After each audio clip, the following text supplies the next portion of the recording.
la 1 en Canarias. Última hora en COPE. Estar informado. La Unión Europea ha dejado de comprar gasóleo, entre otros derivados del petróleo, a Rusia, y eso nos va a afectar a la hora de comprar carburante en otros mercados. Va a hacer que haya menos oferta mundial y al final, a la larga, puede hacer que nos salga más caro llenar el depósito. Eso sí, no lo vamos a notar de forma inmediata y ni mucho menos vamos a sufrir desabastecimiento. Nacho Rabadán es el presidente de la patronal de las estaciones de servicio de España.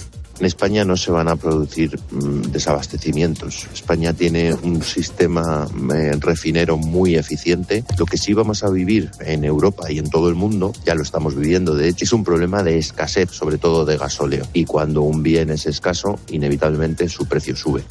La situación comunitaria es la siguiente. En Europa el 42% de los vehículos usan diésel y si hablamos de camiones sube hasta el 96%.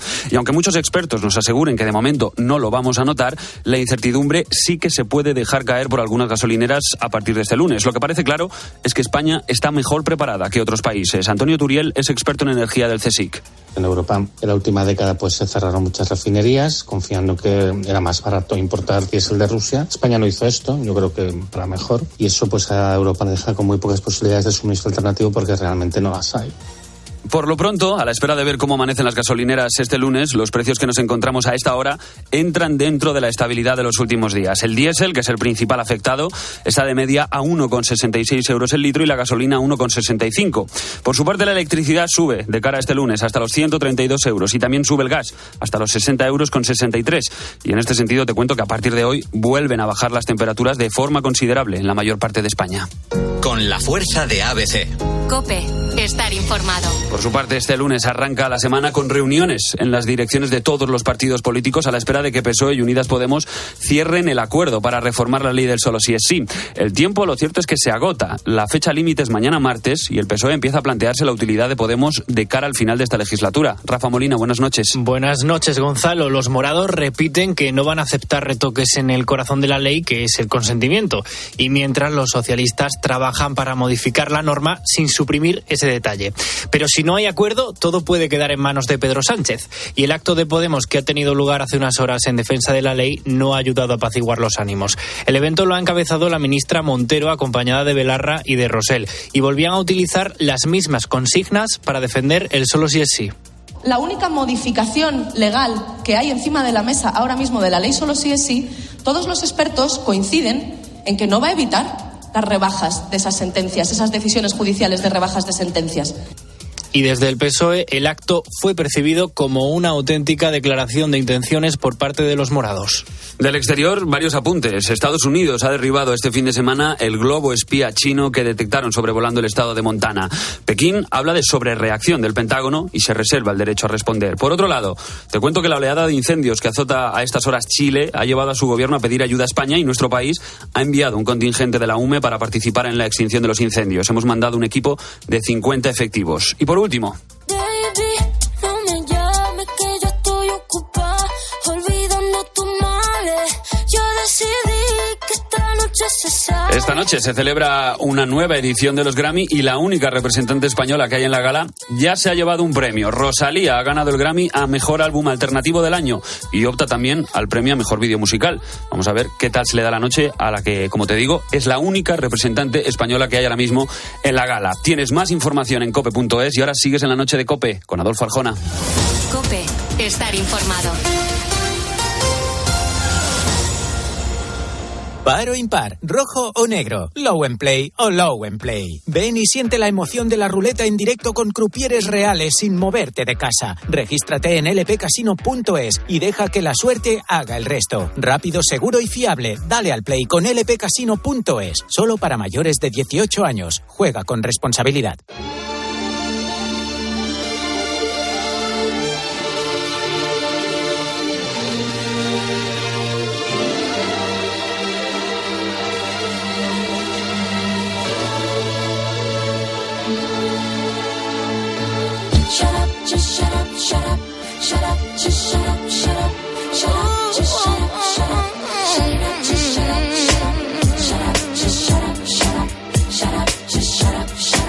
Adolfo Arjona. La noche.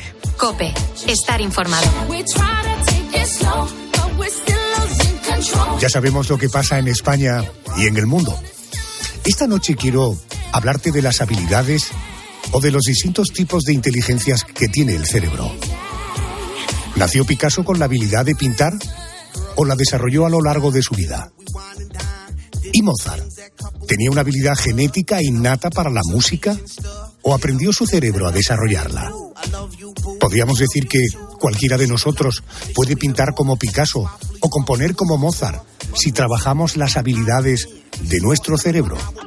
Porque las habilidades o inteligencias matemáticas, memorísticas, artísticas o sociales ¿están en el cerebro? ¿Se localizan en ese órgano? Por delante una hora muy sesuda, que vamos a intentar que te resulte entretenida. Lo primero será explicar cuáles son las habilidades, capacidades que tiene nuestro cerebro. Permíteme que salude al prestigioso neurocirujano Miguel Ángel Arráez. Es presidente de la Academia Mundial de Neurocirugía, es vicepresidente primero de la Federación Mundial de Sociedades de Neurocirugía, es el jefe de servicio de neurocirugía del Hospital Regional de Andalucía, ubicado en Málaga. Doctor Arráez, muy buenas noches y bienvenido. Muy buenas noches, don Adolfo. Vamos a ver, cuando decimos de una persona que tiene habilidad con los pinceles, que tiene habilidad con las matemáticas o que tiene habilidad relacionándose con otras personas a las que ni siquiera conoce, oiga, ¿esas habilidades, capacidades se alojan en el cerebro? Bueno, pues sí. Digamos que todo lo que está relacionado con nuestra mente pues tiene su origen físico en la función del cerebro. Y como usted muy bien sugiere, determinadas habilidades y determinadas capacidades se alojan en diferentes sitios del sistema nervioso. Es usted el que ha dicho origen físico. Eso me invita a preguntarle, ¿hay una parte, una ubicación concreta del cerebro donde se alojan estas habilidades? Pues entendemos que efectivamente sí, y concretamente en relación con el mundo de las habilidades que podríamos definir como la capacidad para desarrollar de forma adecuada una determinada tarea, distinguimos, por ejemplo, las habilidades y las funciones del hemisferio cerebral derecho y del izquierdo, en relación con las distintas, digamos, posibilidades que tenemos. Ciertamente el hemisferio izquierdo está más centrado en la lógica, en el lenguaje, en el desarrollo del lenguaje. El cerebro derecho está más centrado en todo aquello vinculado al mundo de la creatividad artística, musical, etcétera. Y por resumir un poco, podríamos decir que en el cerebro izquierdo se gesta lo que se dice y en el derecho se gesta cómo se dice. Entiendo. Déjeme que le voy a poner un ejemplo, Miguel Ángel, por mi parte un poco presuntuoso, en su caso estoy seguro que me quedo incluso hasta un poco tímido. Digo, supongamos que yo tengo una gran habilidad para comunicar y para relacionarme, y usted tiene una gran habilidad para abrir cráneos y extirpar tumores de un cerebro. Oiga, ¿qué partes de nuestros cerebros son iguales y cuáles tenemos cada uno de nosotros diferentes? No sé si de mayor tamaño, de un color distinto, pero habilidades distintas, cerebros distintos. Bueno, concretamente la capacidad desde el punto de vista más técnico, como podría estar vinculado al mundo de la ciencia, si se me apura, al desarrollo de una especialidad médica. En el plano intelectivo lo localizamos más en el lado izquierdo. En el hemisferio derecho localizaríamos determinadas habilidades desde el punto de vista social relacionadas con lo que ahora conocemos como inteligencia emocional, muy vinculadas, por supuesto, al entorno profesional. Entonces, ahí estaríamos casi en terrenos un poco distintos. Usted estaría más bien en el hemisferio derecho, en esa capacidad que me consta tiene para la emisión del lenguaje, para la comunicación, etcétera. Yo, asumiendo que fuera cierto lo que usted dice y que tengo esa capacidad para abrir cerebros y para solucionar problemas neuroquirúrgicos, desde el punto de vista técnico estaría localizado en el lado izquierdo. Pero en mi caso concreto, la capacidad que yo debiera tener para comunicarme y relacionarme con mis compañeros del mundo sanitario, y con mis pacientes esas habilidades se localizan en el lado derecho. ¿Eso supone, doctor, que su parte izquierda y mi parte izquierda o derecha son diferentes en tamaño, en color, o no necesariamente? No necesariamente. De hecho, nosotros visualizamos el cerebro por fuera, también por dentro, y no hay diferencias macroscópicas ni en forma, tamaño, color en unos casos u otros. Esta noche estamos hablando de las habilidades del cerebro. Oiga, ¿cada uno de nosotros nace con unas habilidades que después desarrollamos o esto no es así? Porque seguro que hay mucha gente que dibuja, que pinta muy bien, tan bien como Picasso, pero él desarrolló su habilidad artística y a lo mejor otras personas no se ocuparon de hacerlo. ¿Esto puede ser algo así? Bueno, realmente hay un poco de todo. Nosotros entendemos que se nace con una inclinación para determinadas actividades. Entonces, esa inclinación, que puede vincularse al mundo del deporte o al mundo del arte, etcétera, esa inclinación natural que podemos denominar talento, pues ciertamente sí se perfecciona y se desarrolla. Hay personas que tienen, digamos, un interés y una inclinación natural hacia las actividades físicas, motrices, deportivas, e indiscutiblemente pues el niño al que le gusta el golf, porque lo ha visto en la familia, lo ha visto en los padres, etcétera, coge el palo de golf y va desarrollando esa habilidad con el paso del tiempo. De la misma forma, habilidades sociales del entorno de la inteligencia emocional que se dice, también teóricamente se puede desarrollar con el paso del tiempo, e indiscutiblemente el otro gran grupo de habilidades, que serían las habilidades vinculadas a la esfera cognitiva, como matemáticas, etcétera, pues también se perfeccionan. Oiga, ¿las habilidades del cerebro se deterioran y se atrofian? Pues desgraciadamente sí. Se atrofian y se deterioran, en primer lugar, por falta de uso, como tantos otros órganos, y en segundo lugar, por la involución senil obligada. Igual que los músculos no funcionan igual, el corazón no funciona igual, el cerebro tampoco funciona igual. Y hay un tercer grupo de circunstancias, desafortunadamente, que están vinculadas a la enfermedad.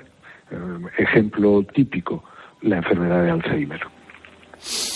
Esta noche vamos a poner 3 ejemplos muy concretos, e incluso vamos a hablar con ellos. Una persona con una gran memoria como habilidad, otra con una gran habilidad para los cálculos matemáticos y una tercera persona con una gran habilidad social, habilidad para desenvolverse en las relaciones sociales. Pero le quiero preguntar por la inteligencia, por esas personas que hablas con ellas y dices, madre mía, qué persona más inteligente, no listo, estoy hablando de inteligente. Oiga, ¿se nace con una inteligencia concreta, un coeficiente intelectual concreto y de ahí no podemos pasar? ¿O la inteligencia también se puede trabajar? Bueno, pues realmente se nace con un coeficiente intelectual determinado. Desde el punto de vista neuropsicológico es posible medirlo con determinados test psicométricos, y ciertamente hay diferencias entre unos individuos y otros.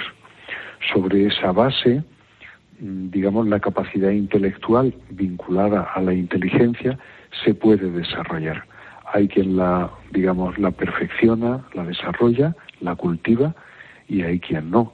Aquel que tenga una capacidad intelectual, un coeficiente intelectual elevado, pero, vive el ejemplo de la película del hombre mono, que no tiene ningún tipo de relación que no sea, con otros animales de la selva, no tiene prácticamente ningún tipo de desarrollo intelectual, a diferencia de otra persona que esté en un entorno adecuado de motivación, de trabajo y de ejercicio de esas funciones. Por último, doctor, la inteligencia artificial. Esta inteligencia, la artificial, parece que ha llegado para quedarse, incluso para desarrollarse mucho. Algún ejemplo. Navegador de mi coche me propone llevarme al trabajo por un itinerario distinto porque hay un gran atasco. Es decir, una máquina que es capaz de analizar el entorno y condicionar mi decisión. Otra, un teléfono móvil que memoriza los teléfonos. Uno llega a olvidarse y deposita toda la responsabilidad de recordar el número de teléfono del doctor Arráez en la memoria del teléfono y no en mi memoria personal.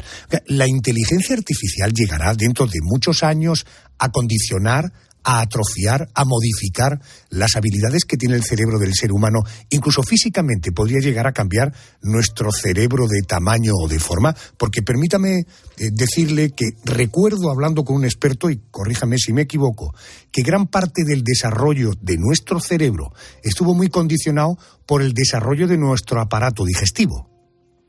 Bueno, pues esas consideraciones son muy interesantes, don Adolfo. Y ciertamente, la inteligencia artificial ha llegado para quedarse, como tantas otras cosas, y ciertamente la inteligencia artificial pues influye y está influyendo en nuestra mente. Concretamente, la Universidad de Harvard ha estudiado este fenómeno con mucho detenimiento y esa influencia la conoce como el efecto Google. ¿Y de qué manera influye en la mente? Pues por una parte cambia nuestros gustos, porque los gustos del siglo XXI, del momento actual, sobre todo en la gente joven, pues se han, digamos, desviado hacia el teléfono móvil, la tablet, el ordenador, etcétera, pues en detrimento de otro tipo de actividades como podría ser la afición por ir al cine o dar un paseo por el parque. Pero es que, con independencia de que cambien nuestros gustos, también está modificando en sentido negativo nuestras capacidades. Y hay dos ejemplos muy buenos. Uno lo ha nombrado usted, uno es el GPS. Yo antes tenía que recordar por dónde iba, dónde estaba aquella calle, recuerdo aquel edificio, etcétera. Ahora yo ya no pienso, lo hace el GPS. Y el otro enemigo de nuestra mente es Siri. Nosotros ya no hacemos nada, simplemente llamamos a Siri y que Siri recuerde ese número de teléfono. Por cierto, no olvide nunca el mío, don Adolfo.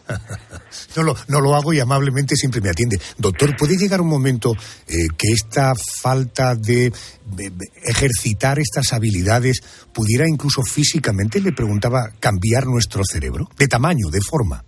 Para el cambio de tamaño del cerebro tienen que pasar, digamos, demasiados siglos o miles de siglos. Eso es lo que nos ha mostrado la evolución del hombre, del homínido. Pero indiscutiblemente, para alterar nuestro cerebro en calidad, pues no hace falta mucho. Es bien sabido que el desarrollo de muchas ciencias, de muchas habilidades en el terreno literario, musical, artístico en sentido amplio, etcétera, se han generado en tiempos de dificultad, en los que necesitábamos agudizar el ingenio y agudizar nuestro cerebro, por tanto, la función de nuestro cerebro, en tanto en cuanto lo tenemos todo resuelto y Siri nos lo resuelve todo y no tenemos grandes problemas, ni tenemos que, como usted muy bien dice, no tenemos que pelear para ir a buscar alimento, todo se vuelve perezoso, incluyendo nuestro cerebro. Pues atento a esto que nos dicen, estamos permanentemente preocupados por lo que comemos, nos preocupa hacer deporte.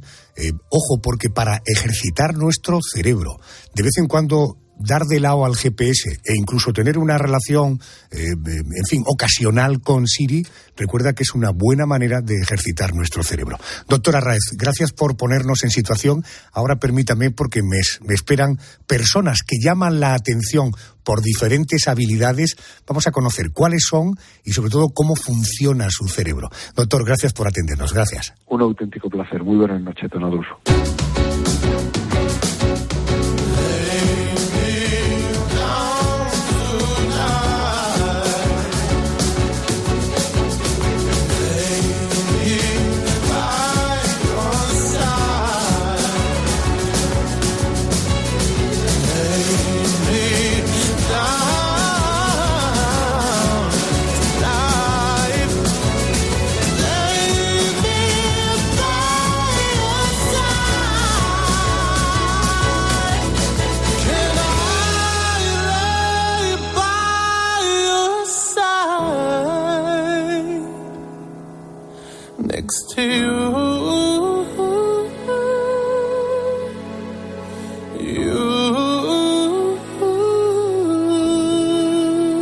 Dejamos al doctor y vamos con algunos ejemplos. Preguntaba si habían visto a una mujer salir de la villa. De estatura media, pelo claro, un poco pálida. Sí. Era la vez número 231. ¿Estás segura? Luego otras 6. En 1 año y medio la he visto salir 237 veces. Usted ha estado en la villa 63 veces. 36 durante el día y 27 de noche. ¿Qué le he dicho? Es un fenómeno. Lo recuerda todo.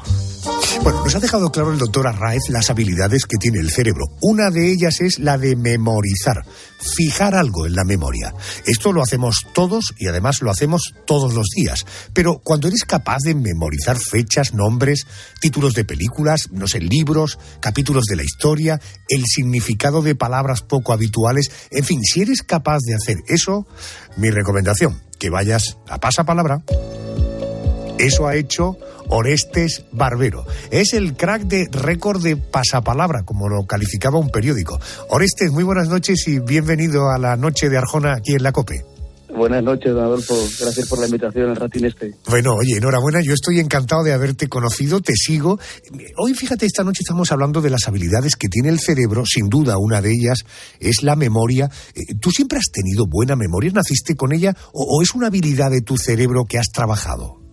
Bueno, yo ahora que me preguntas si a bote pronto te diré que puede haber un pequeño germen ya congénito de buena memoria, pero que eso si no se trabaja a lo largo de la vida pues queda estragado, vamos, no va a ningún lado. Entonces sí puede que haya cierta potencialidad, pero como todo músculo hay que trabajarlo. Y bueno, pues en el caso de mi vida, pues desde el colegio y luego la universidad y después con el programa, pues siempre he tenido grandes estímulos para trabajarla. Entonces pues... Sí. ¿Y tú cómo cuidas tu memoria? Para no olvidar todo lo que sabes, ¿qué haces? ¿Entrenamiento?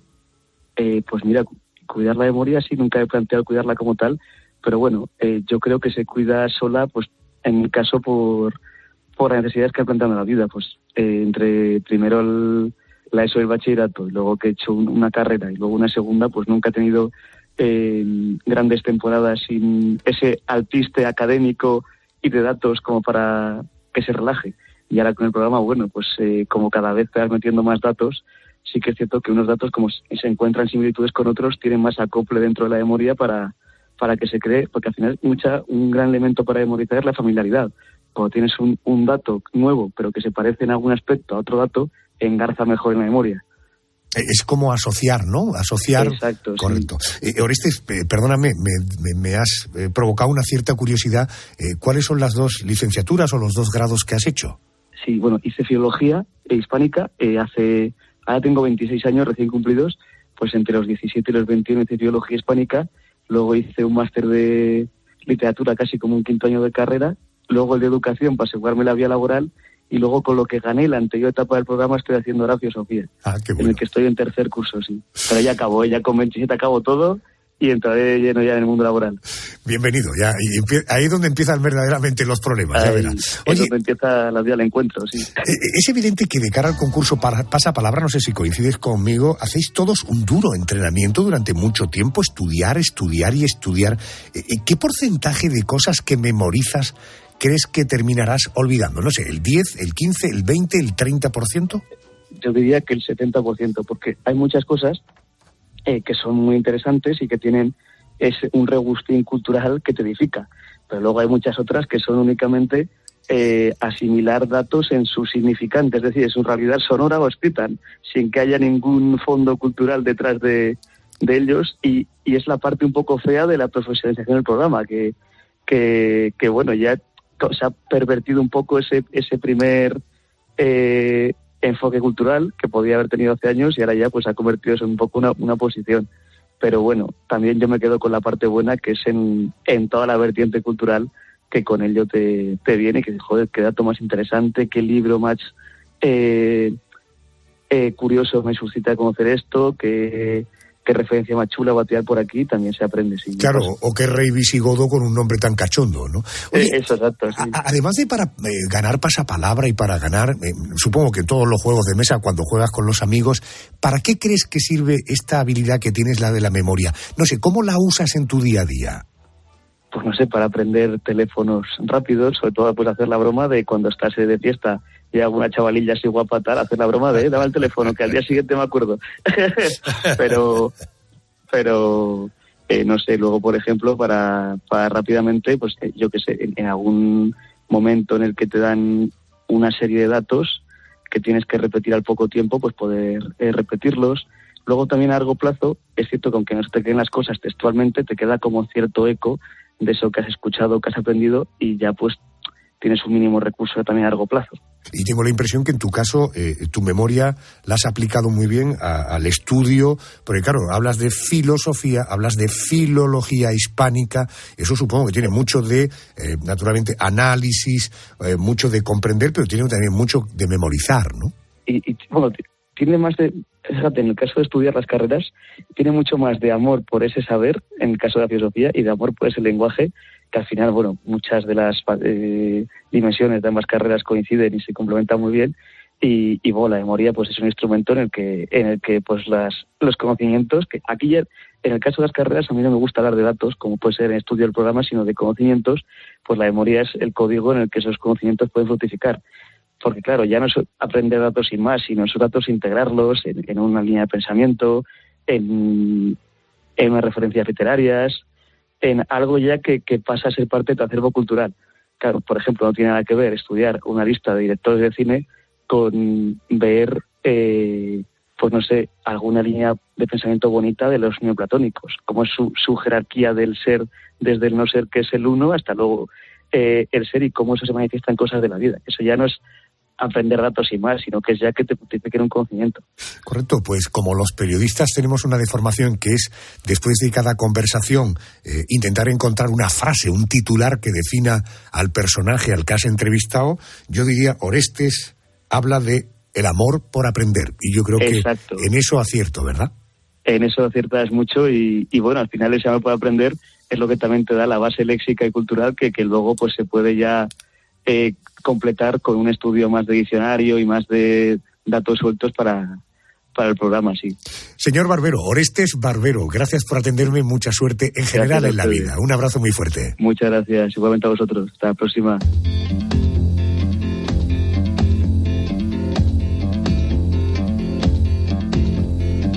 My house in Budapest, my hidden treasure chest, golden grand piano, my beauty focused EOU. Vamos a dejar a un lado la habilidad de memorizar. Vamos a centrarnos ahora en otra habilidad de nuestro cerebro. Te hablo de los cálculos matemáticos. Bueno, hemos comprobado ya que Orestes, en esto de memorizar, es la caña, pero los cálculos matemáticos a velocidad de vértigo es otra película. ¿Eres bueno con los números? Sí. ¿Cuántos son 4.343 por 1.234? 5359262. Es un genio. Exacto. Ray, ¿cuál es la raíz cuadrada de 2130? 46,151920304. Fantástico. Qué bueno, ¿verdad? Déjame que te voy a presentar a Alberto Coto. Él está considerado como uno de los más grandes calculistas de la historia, con 7 títulos de campeón del mundo, 2 oros en la Olimpiada del Deporte Mental y hasta en 14 ocasiones ha batido récords mundiales Guinness. A muchos nos suena su nombre y su cara de verlo en la tele. En el año 1998, por ejemplo, ganó el primer premio del concurso ¿Qué apostamos?, de la televisión pública. Atención, diciéndole una hora cualquiera del día, Alberto apostó que sería capaz de calcular mentalmente los segundos que habían pasado desde medianoche, y lo haría 10 veces con tan solo una posibilidad de error. 19 horas, 17 minutos, 31 segundos. 69.451. Vemos el resultado. 69.451. ¡Qué bueno! Increíble, no me digas que no es increíble. Alberto Coto, muy buenas noches y bienvenido a la Noche de Arjona. Hola, muy buenas noches, Adolfo. Muy emocionante escuchar eso del que apostamos. Hace ya tiempo, ¿verdad? Bueno, él nos atiende desde Tailandia, está terminando la gira de 40 días de la Olimpiada de Cálculo Mental. Por tanto, está trabajando y ha sido tan amable de abrirnos un huequito para hablarnos desde Tailandia. Por eso notarás, ojo, una buena calidad de sonido, pero algún extraño sonido seguro que vamos a tener. Alberto, en primer lugar, ¿prometes decir la verdad, toda la verdad y nada más que la verdad? Por supuesto, bien. Eso está hecho. Correcto. Si yo te pregunto una fecha, un día, de un mes, de un año, ¿tú serías capaz de decirme el día de la semana al que corresponde ese día, ese mes y ese año? Sí, hay un algoritmo y te lo puedo calcular. Vale, ¿y eso es un cálculo matemático? Es un cálculo, en mi caso un puro cálculo matemático. Bueno, pues voy con cuando decía la verdad, toda la verdad y nada más que la verdad, ¿tú puedes decirle a los oyentes si nosotros te hemos mandado las fechas previamente? No, por supuesto que no tengo ni idea, vamos, de qué fechas me vas a preguntar. Correcto, pues vamos con la primera. El 1 de febrero de 1976, ¿qué día de la semana fue? Sí, eso fue un domingo, además aquí hay que hacer ajuste en la fórmula porque fue bisiesto. Correcto, un domingo. 10 de noviembre de 1962.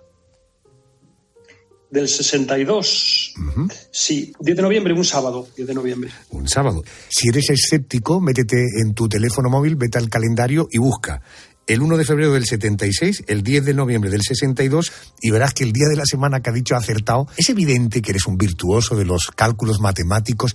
¿Esa habilidad de tu cerebro es innata?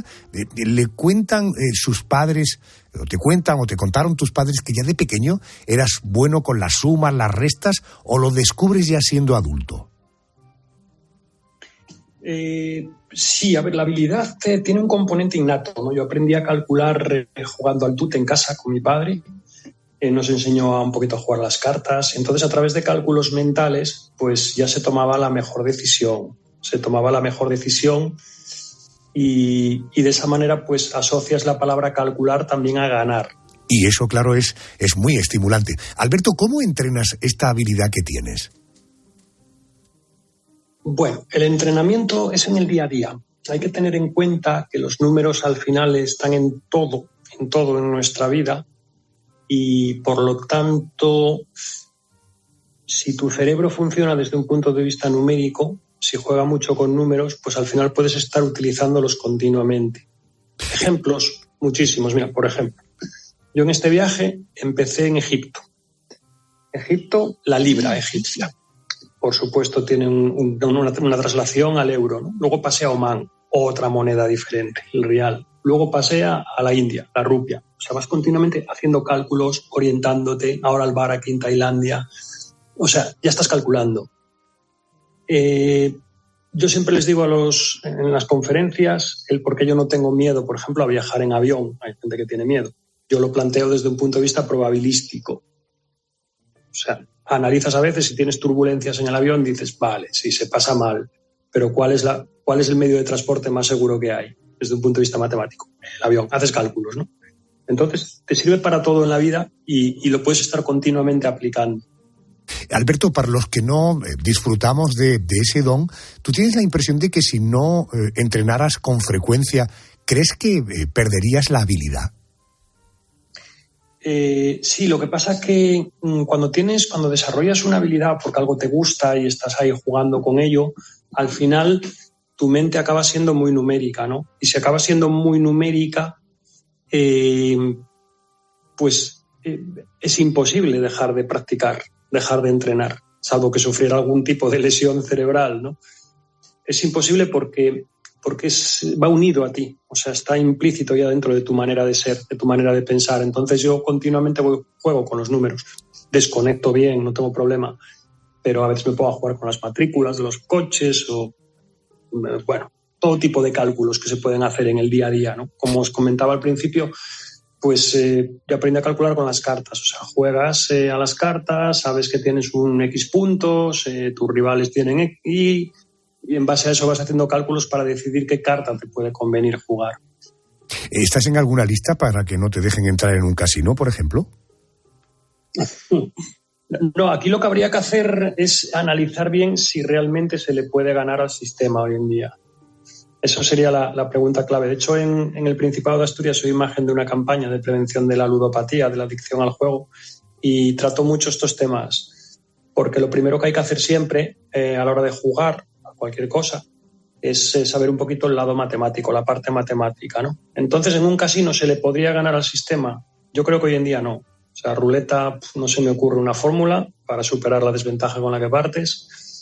El blackjack, desde que se empezó a barajar con máquinas, seis mazos de cartas, ahí tampoco es posible contar cartas. O sea, es tremendamente, yo creo que imposible hoy en día. Alberto, tú estás en Tailandia, parece que este viaje largo que estás haciendo comenzó en Egipto, por lo que me has dicho. ¿Debo entender que tú vives de esa habilidad matemática? Sí, yo empecé, como bien pusisteis al principio, empecé con el que apostamos. Yo estaba preparando de aquella oposiciones para Hacienda y empecé con el que apostamos. Entonces gané el primer premio, me gustó la sensación, empecé a dar alguna conferencia en algún instituto, colegios. Vi que gustaba, hacía demostraciones de rapidez de cálculo, explicaba las técnicas, lo hacía como muy pedagógico, ¿no? Lo hago. Entonces, a partir de ahí, pues me dije a mí mismo, voy a ver qué pasa. Voy a echarle muchas ganas, sobre todo, y a ver hasta dónde llego con el tema del cálculo. Entonces, batí el primer récord Guinness, empecé a publicar un libro, que si otro, competir en torneos. Vas poco a poco, sobre todo, insisto, echándole muchas ganas y viendo a ver hasta dónde se llega. Y hoy en día, pues ya, como te comentaba, organizo campeonatos internacionales de cálculo a través de una plataforma que tengo en mi página web. Entiendo. ¿Alguna vez has tenido la curiosidad de preguntar por tu cerebro? Quiero decir, ¿sabes si tienes alguna parte concreta del cerebro más desarrollada gracias a esta habilidad de cálculo?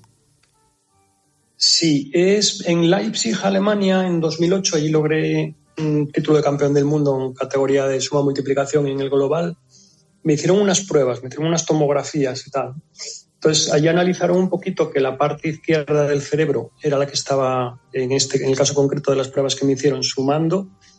Y yo puedo ejecutar unas 6-7 sumas por segundo. Eso significa, para el neuropsicólogo que me hizo el estudio, que mi mente, a la hora de sumar, sumo como alguien que lee. O sea, por ejemplo, la palabra, mi nombre, Alberto. 7 letras, ¿no? Estamos uniendo la A con la L, con la B, con la E, con la R, con la T y con la O, pero automáticamente vemos Alberto, porque unimos las letras. En mi caso concreto, si veo un 7, 3, 6, 4, 8, 2, 9, pues automáticamente también ahí estoy viendo la suma. En este caso, 39. Qué bueno. Es decir, que si yo te propongo, no sé, te digo 1.250 más 5.633, ¿sabrías decirme cuál es el resultado? Es 1883. Qué máquina, qué barbaridad, qué barbaridad. Antes de despedirme, te planteaba un día, un mes y un año. Ojo, sí. Antes digo, por si lo quieres comprobar, he dicho 1.250 más 5.633 y Alberto ha dicho 6.883, que es exactamente la suma que yo tenía hecha. 20 de diciembre de 1984. Día de la semana. Sí, un jueves. Pero ¿y cómo puedes averiguarlo tan rápido? ¿Cómo es posible? Hay un algoritmo. En este caso concreto, 20, diciembre equivale a 5, 25. 84, más 84, 109 y más 21, 130. Entonces, 130 entre 7 es cociente 18 y resto 4. Que es equivalente a jueves. Es un algoritmo. Es un algoritmo que hay una serie de sumas. Lo que pasa que yo, mientras lo estoy pronunciando, mi mente de alguna manera ya lo está viendo. Qué bueno. O sea, lo está haciendo a la vez. Heptacampeón del mundo, récord Guinness de cálculo mental, arrancó una gira en Egipto que ha pasado por prácticamente toda Asia, está en este momento en Tailandia disfrutando de ese don, de esa habilidad y naturalmente don y habilidad que él se encarga de ejercitar con esfuerzo para que los resultados sean tan brillantes. Alberto, te mando un abrazo y gracias por atenderme. No, un abrazo para vosotros, Adolfo. Muchísimas gracias a vosotros. Gracias, señor. Buenas noches. Gracias.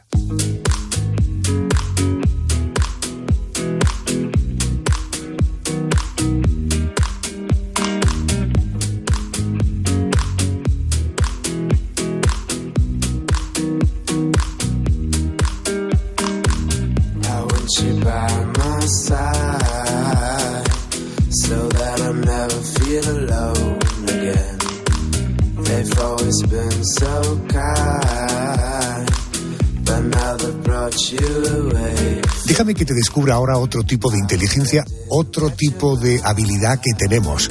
Desde luego, algunos más desarrollada que otros. Y cada día se tiene más claro que la empatía, el crecimiento emocional personal, la capacidad de relacionarnos con los demás, todo eso es una habilidad. hay quien la tiene innata y otros que trabajan para desarrollarla. Vamos a hablar de la inteligencia emocional y de las habilidades sociales. Me atiende muy amablemente Marcos de Quinto, creo que ya le tengo en antena. Marcos, muy buenas noches. Muy buenas noches, Adolfo. Bienvenido a la cadena COPE. Bueno, usted es empresario, ejecutivo especialista en marketing, vicepresidente de Coca-Cola entre el año 2015-2017. Fue además diputado por Madrid dentro del Grupo Parlamentario Ciudadanos durante un año, hasta que presentó su renuncia en mayo de 2020 por las razones que en su día ya se dieron, y por tanto estamos hablando de una persona inquieta que sin duda en el mundo empresarial, en el mundo de las relaciones personales, es usted una persona que ha triunfado. Su nombre se vincula al éxito. Se le considera un alto ejecutivo, un hombre de negocios, además de haber pasado tímidamente por la política. Dígame dos cuestiones que le pregunto.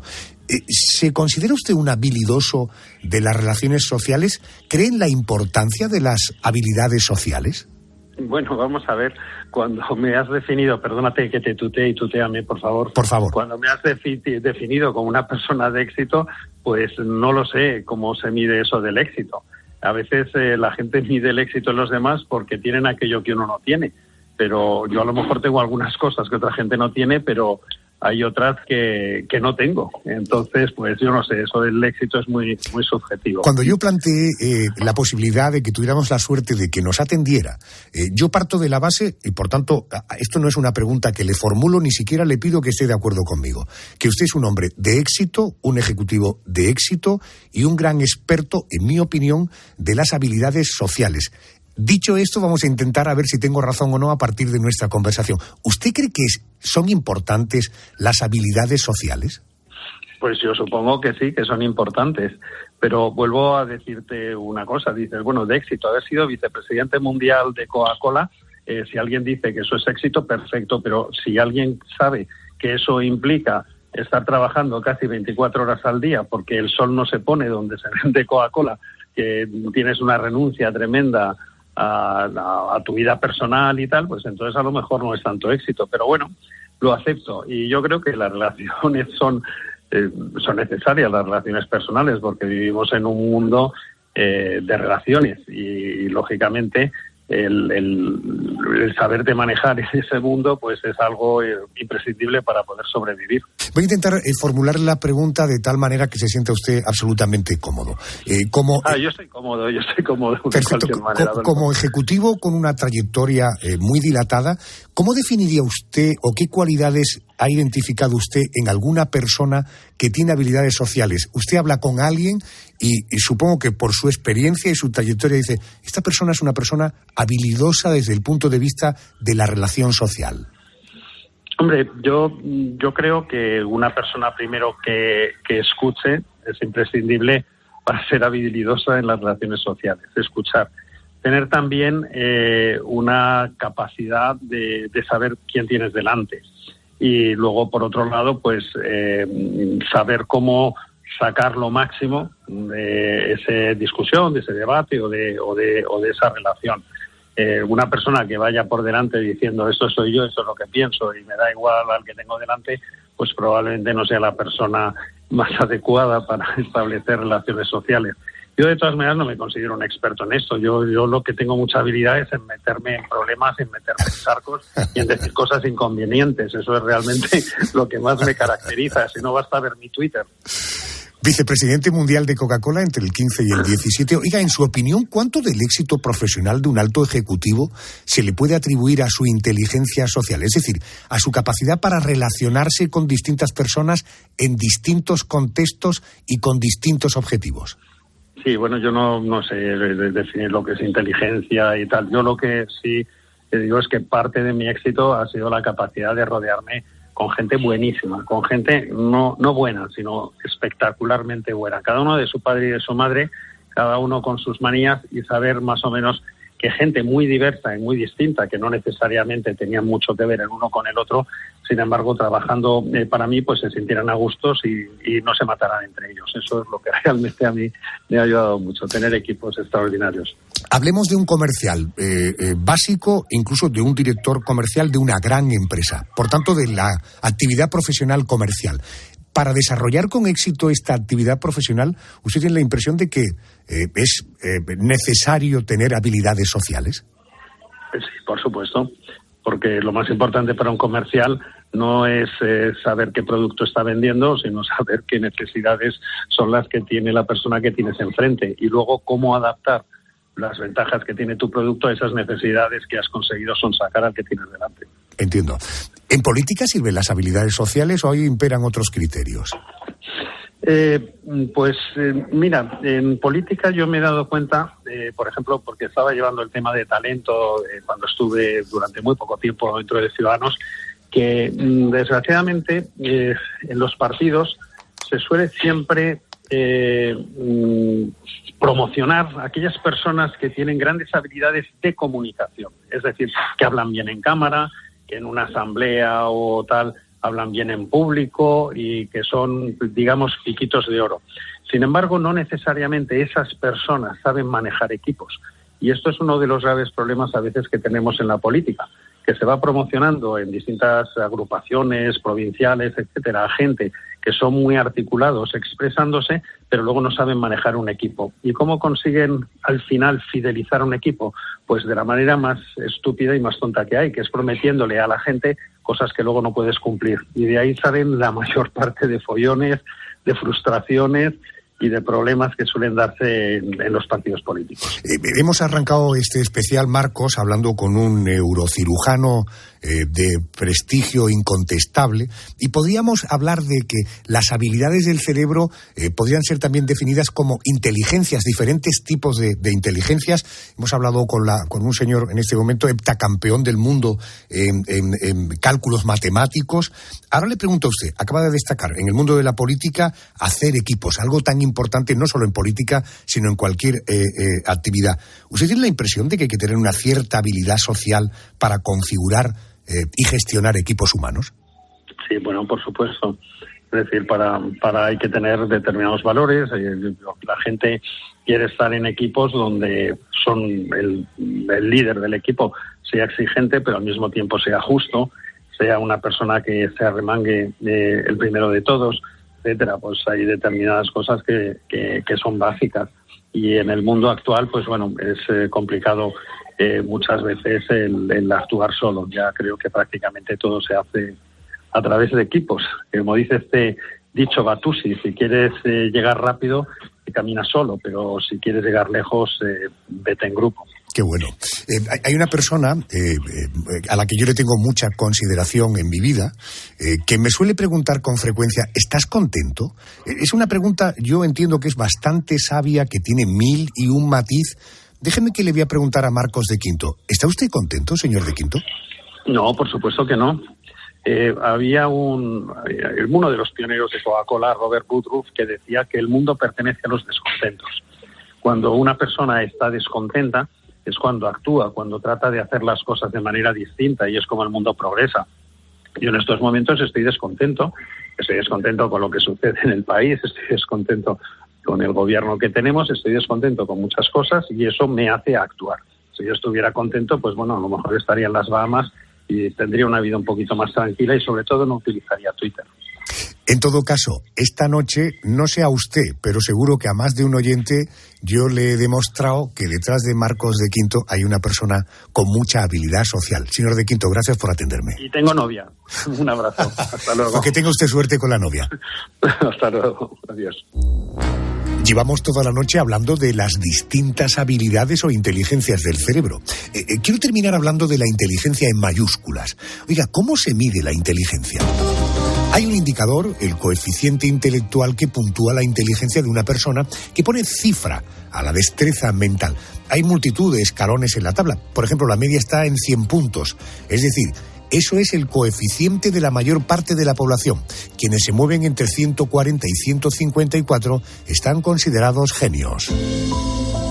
José Antonio Portellano es neuropsicólogo, doctor en psicología, profesor de la Facultad de Psicología por la Universidad Complutense de Madrid. Es autor de 9 pruebas de evaluación neuropsicológica.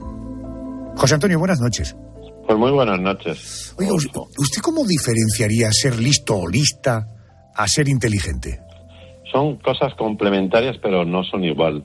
no significan lo mismo. Vamos a ver, todos entendemos que la persona lista es la que es rápida de reflejos, sagaz, tiene cierta picardía, pero también la palabra listo tiene connotaciones negativas. Pasarse de listo, ser un listillo. En cambio, cuando a una persona le llamas listo, hay que contextualizarlo porque a lo mejor le estás diciendo que no es tan listo o que es un abusón. En cambio, la palabra inteligencia, la palabra inteligente, tiene connotaciones positivas. Una persona que sabe lo que es la inteligencia, la capacidad de resolver problemas, la capacidad de adaptarse, la capacidad de, sobre todo situaciones complejas, pues saber cómo gestionarlas. Por tanto, yo prefiero que me llamaran o que alguien llamarle inteligente antes que listo. Correcto. La capacidad de desarrollar ideas nuevas, de ser creativo, no sé, de ser innovador, ¿todo eso va de la mano de la inteligencia? Claro, la inteligencia, esto es como un árbol que teniendo un solo tronco, pero tiene muchas ramas. Entonces la creatividad es una gran rama, la capacidad para resolver problemas, la capacidad matemática, numérica, verbal. Por tanto, el tronco común sería lo que es la inteligencia general que tiene una persona.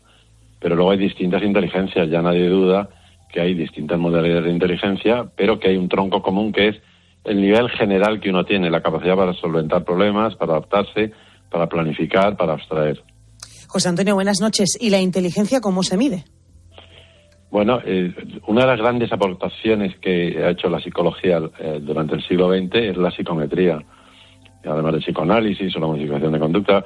En el año, pues ya ha llovido desde entonces, desde el año 1905, hubo dos personas, dos profesionales, dos psicólogos, que dijeron, queremos evaluar a un grupo de estudiantes y entonces diseñaron los primeros test que ya tienen cerca de 120 años. Entonces son los test de inteligencia. Apareció entonces el concepto de cociente intelectual. Bueno, ahora se llama, con más frecuencia se emplea la palabra coeficiente, es lo mismo. Inicialmente era dividendo entre divisor. El dividendo era edad mental, el divisor era cronológica. Si el resultado era mayor de 100 o 100, la persona tenía una inteligencia normal. Si era por debajo, tenía un nivel más bajo. Luego se le ha llamado, ya digo, coeficiente, pero es lo mismo. O sea, es el dividir la edad mental entre la cronológica y, bueno, desde entonces los test han evolucionado muchísimo y es muy raro encontrar con una persona que no le hayan hecho una prueba psicométrica, un test de inteligencia en su vida. Dígame un tipo de prueba al que se le somete a una persona que se enfrenta a un test de inteligencia. Bueno, hay test muy famosos que están adaptados prácticamente en todo el mundo, que son las escalas de Wechsler de inteligencia para niños, para preescolares, para adultos. Hay otras como el test de Raven, que ya tiene mucha solera, o como el Kaufman, o sea, el nombre es lo de menos, pero las escalas de Wechsler hay baremos en Corea, baremos quiere decir adaptados a la población de cada país. En Corea, pero póngame un ejemplo, por favor. Es decir, ¿qué es una operación matemática? ¿Es la lectura? ¿No? Son muchas cosas. Vamos a ver, la inteligencia son como el teclado de un piano, o sea, no hay una tecla. Hay pruebas de lenguaje, pruebas de orientación espacial, pruebas de rapidez de reflejos, pruebas de memoria a corto plazo, pruebas de tipo numérico, de inteligencia numérica. Entonces eso, en el conjunto, ofrece un resultado que es lo que se llama cociente intelectual. ¿Y estas pruebas son 100% objetivas? Es decir, ¿valen igual para un neoyorquino de clase alta que para un indio con escasos recursos económicos? Claro, esa es una de las críticas que se nos ha hecho a los que nos dedicamos a investigar, a diseñar pruebas de inteligencia. Es cierto que ha habido un sesgo cultural y que lo que se medía era cosas específicas, en poblaciones específicas, y que algunas quedan peor paradas. Pero un test, no me refiero a lo que es consultar el horóscopo o un test que aparezca en una revista como un divertimento, esos son bromas. Pero un test es una digamos, actividad muy compleja que necesita echar mano de un arma matemática como es la estadística. Un test tiene que medir las cosas que pretende y medirlas bien. Entonces quiere decir que los comités que hay en todos los colegios de oficiales de psicólogos de España y en las universidades, todo no vale. Es decir, yo que soy autor, como digo, de 9 pruebas, no hago una cosa, un diseño, digamos, humorístico. No, hay muchas cribas. Tiene que estar presente la figura de la estadística para determinar si una prueba es válida, si es útil o no lo es. Entonces quiere decir que hay mucha cocina por detrás, y eso la gente lo confunde con las digamos, los test de revista de sobremesa. Señor Portellano, gracias por atendernos a esta hora. Gracias y buenas noches. Buenas noches, muchas gracias.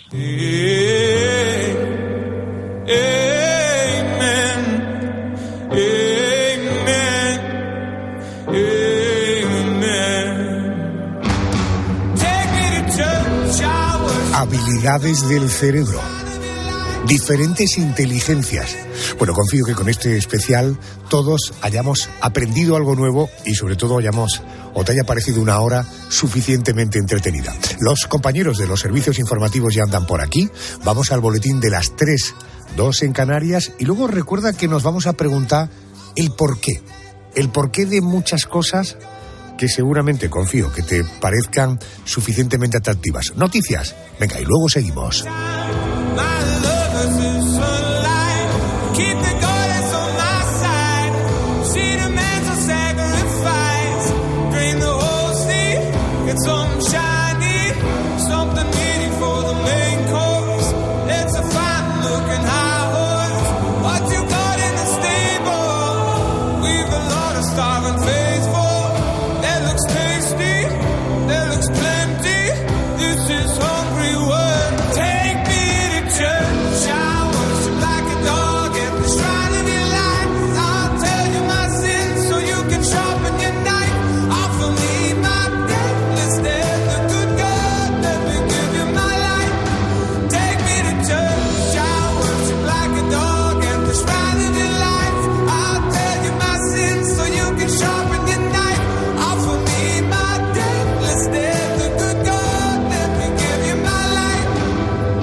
Arjona. La noche.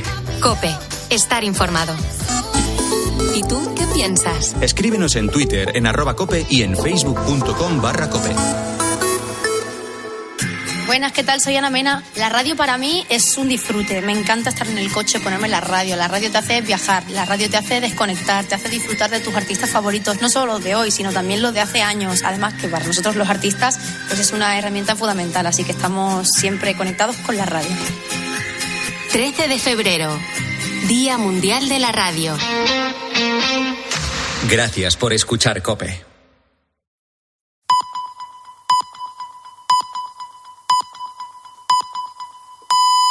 Son las 3, las 2.